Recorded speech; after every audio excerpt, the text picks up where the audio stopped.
Franck Lazareff, a former elite operative of the GIGN, had long left behind the adrenaline-fueled world of high-risk missions and tactical operations. Now he was living what seemed to be a peaceful life on the outskirts of Paris, far removed from the chaos of his past. After a devastating operation that claimed the life of his closest friend, Nico, Franck made the difficult decision to retire. No more guns, no more danger, just a quiet existence with his wife, Leo, who was expecting their first child. But as any soldier knows, the past has a way of creeping back in when you least expect it. Despite his efforts to move on, Franck couldn't shake the feeling that something was off. The occasional unfamiliar car parked too long near his house, phone calls that ended in silence, and that ever-present gut feeling he couldn't quite explain. He dismissed them at first, chalking them up to old habits and lingering paranoia from his years in the field. Until one fateful night when everything changed.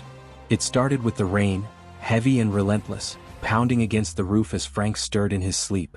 A distant noise from downstairs jolted him awake, sending his senses into overdrive. He moved quickly, his instincts kicking in. The front door was ajar, swaying gently in the wind. The metallic scent of blood hung in the air. And then, darkness. A sharp blow to the back of his head sent him crashing to the floor. When Franck finally came to, his head throbbing and vision blurry, the house was in shambles. Broken furniture littered the floor, and worst of all, Leo was gone. A chilling message scrawled across the wall in what looked like blood sent a shiver down his spine. "We need the badge, Franck."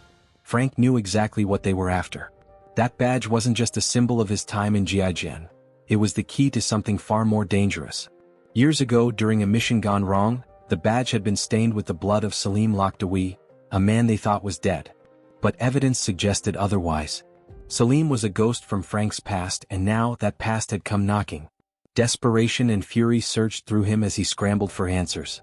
He tried calling in a few favors, but it quickly became clear. Someone high up wanted him out of the picture. Doors were slammed in his face, old contacts went silent, and it was clear that Leo's kidnappers weren't just looking for a payday. They wanted to bury the truth. Left with no other option, Franck reached out to the one person he could still trust. Ben, his former teammate and lifelong friend. Ben, now living a quieter life as a mechanic, listened carefully as Franck explained the situation. Despite years of trying to leave their past behind, Ben could see the fire still burning in Franck's eyes. They both knew that to find Leo, they'd have to dig deep into the past, revisit old scars and confront the ghosts they thought they'd left behind. Their first lead took them back to an abandoned warehouse in Marseille, the site of that infamous mission years ago.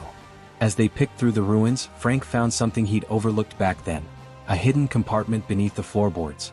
Inside, a small, dust-covered metal box held a list of names and codes linked to their past operations. But one name stood out among the rest: Jacques Vanaken, a former high-ranking officer now operating deep within the Directorate General for Internal Security, DGSI. The pieces were beginning to fall into place. Vanaken had always been a shadowy figure, but now it was clear. He was pulling the strings. Franck knew that Leo's life depended on finding him, and fast. But as they uncovered more, danger was closing in. As Franck and Ben tried to leave the warehouse, an ambush awaited them. Bullets shattered the silence, and shadows moved swiftly through the dark corridors. They were no longer just chasing a lead, they were running for their lives. With years of combat training still coursing through his veins, Franck fought his way out, his body moving on pure instinct. He and Ben barely escaped with their lives, slipping into the shadows of the Marseille docks. Breathless and battered, they knew they were on the right track. But it was clear Vanaken wouldn't let them get any closer without a fight. Meanwhile, in a dark, undisclosed location, Leo sat tied to a chair, her heart pounding as she listened to the muffled voices outside the door. She knew Franck would come for her, he always did. But this time she needed to be strong too. She began to take mental notes, tracking the movements of her captors, searching for any weakness she could exploit. Franck had no choice but to press on, even if it meant diving headfirst into a conspiracy much bigger than he had imagined. Time was running out, and the deeper he went, the clearer it became. This was never just about the badge. It was about secrets that powerful people would kill to keep hidden. Would Franck be able to outmaneuver Vanaken and rescue Leo before it was too late?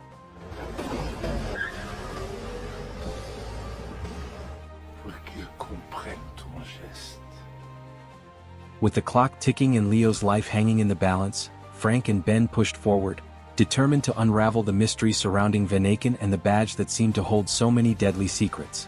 The trail led them to Lyon, where whispers of clandestine operations pointed to an old industrial facility.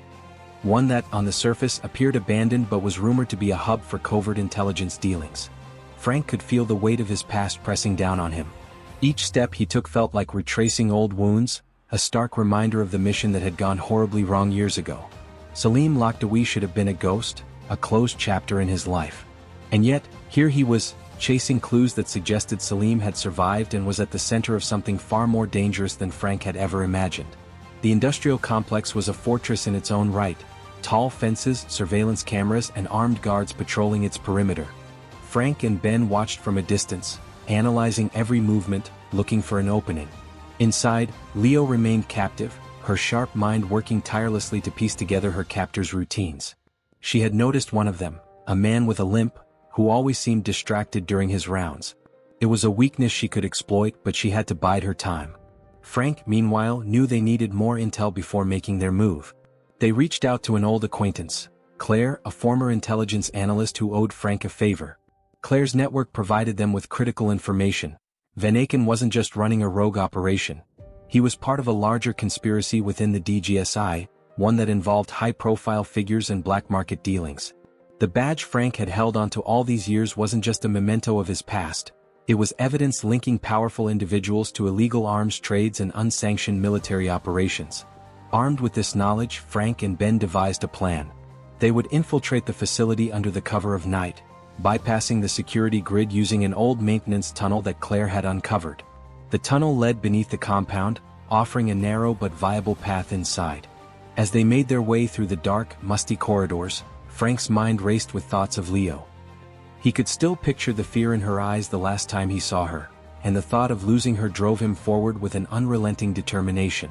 When they finally emerged inside the facility, they found themselves in a maze of cold, sterile hallways, each turn bringing them closer to their objective, and closer to danger. Franck's instincts were razor-sharp as they moved through the facility. He could feel the tension in the air, the silent hum of a place hiding too many secrets. They encountered their first obstacle, a pair of heavily armed guards stationed near the surveillance room. Timing their approach with precision, Franck took down one while Ben disabled the other. The silent takedown gave them access to the security feeds, where they finally saw Leo, bound to a chair in a dimly lit room, a timer counting down ominously next to her. They had less time than they thought. Leo, ever resourceful, had already started working on her escape. With her hands loosely tied behind her back, she managed to free one wrist and quietly waited for the perfect moment. When one of the guards stepped too close, she struck, using all her strength to overpower him and grab his weapon. A brief scuffle ensued, and though she managed to take him down, the noise alerted the others. Franck and Ben, now aware of the commotion, moved fast. They navigated through the facility, but the element of surprise was slipping away. Alarm klaxons blared, and red emergency lights bathed the hallways in an ominous glow. Van Aken's men were closing in. In the chaos, Franck found Leo, and for a fleeting moment, relief washed over him. But it was short-lived. Van Aken's voice crackled over the intercom, taunting him, warning him that escape was futile. Franck knew better than to fall for the psychological games. He focused on getting Leo out safely. But Van Aken had other plans. As Franck and Leo tried to make their way out, Van Aken appeared, flanked by his men. His smug expression betrayed his confidence. He believed Franck would trade anything to ensure Leo's survival. Holding a detonator in his hand, Van Aken offered Franck a choice: the badge or Leo's life. Franck's mind raced. He needed to buy time to find an opening. Ben, sensing Franck's hesitation, subtly signaled him with a glance, a reminder of their years working together, of the unspoken trust they shared. In one swift motion, Franck tossed the badge towards Van Aken, but it was a decoy. Before Van Aken could realize the deception, Ben created a diversion, detonating a small explosive charge that disrupted the lights and threw the room into chaos. Shots rang out, and in the confusion, Franck grabbed Leo, pulling her to safety. The two of them navigated through the smoke and darkness, but Van Aken wasn't done yet. He pursued them relentlessly, his men hot on their heels. It was a brutal chase through the labyrinthine corridors of the facility, with Franck using every ounce of his tactical skill to evade capture. Finally, they reached an exit, bursting into the night air, their lungs burning and their bodies exhausted. But there was no time to rest. Van Aken was still out there, and Franck knew this wasn't over. As they sped away in a stolen vehicle, Franck clutched Leo tightly, the adrenaline still coursing through him. They had escaped, but the real fight was just beginning. Van Aken wouldn't stop until he had what he wanted, and Franck was determined to put an end to it once and for all. Would Franck be able to finally expose the conspiracy and take down Van Aken for good?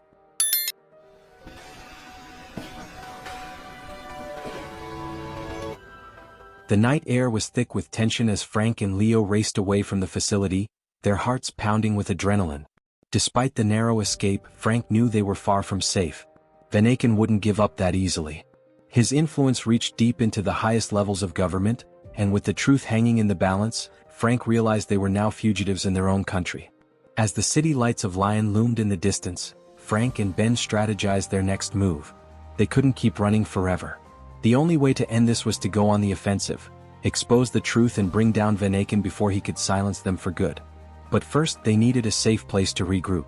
They found refuge in an old, abandoned train depot on the outskirts of town, a place where no one would think to look. Inside the dimly lit space, Leo tried to steady her breath while Franck examined the injuries she had sustained during her captivity. Despite the bruises and cuts, her spirit remained unbroken. She looked into Franck's eyes and saw the weight he carried, the burden of unfinished business, of promises made and broken. Franck knew time was running out. With Claire's help, they traced Van Aken's activities to an upcoming high-profile gala in Paris, an event where key government officials and intelligence officers would be gathered under one roof. It was the perfect stage to expose the conspiracy, if they could survive long enough to get there. The plan was simple yet dangerous. Infiltrate the gala, access the security system, and broadcast the damning evidence stored within the badge's encrypted chip. But Van Aken, anticipating their every move, had already set a trap. He deployed a network of operatives across the city, tracking Franck's movements with ruthless efficiency. Under the cover of night, Franck and his team made their way to Paris, blending into the crowd at the lavish event.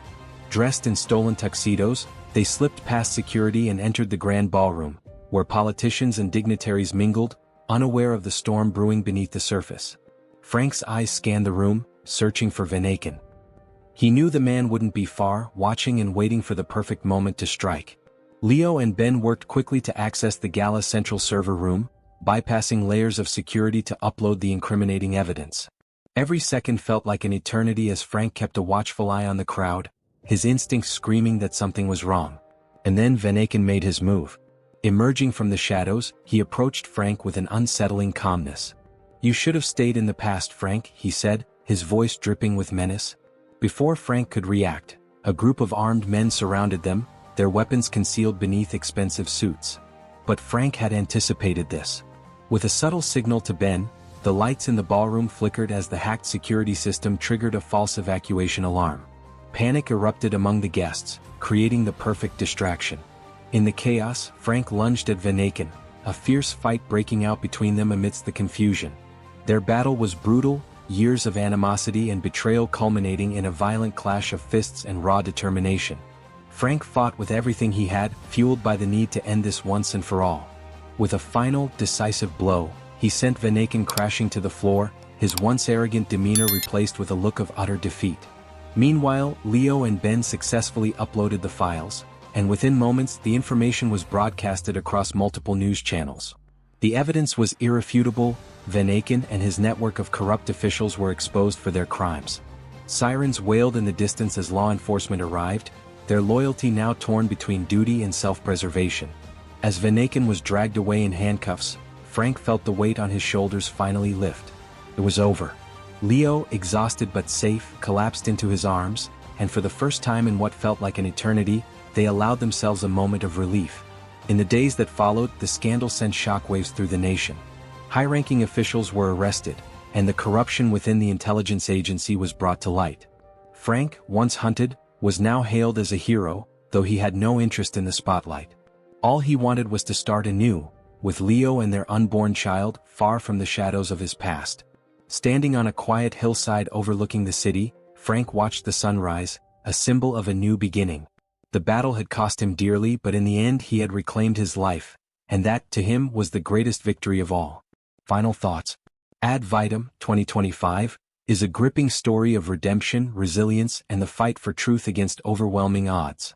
It reminds us that no matter how dark the past may be, there's always a way forward, if we have the courage to face it.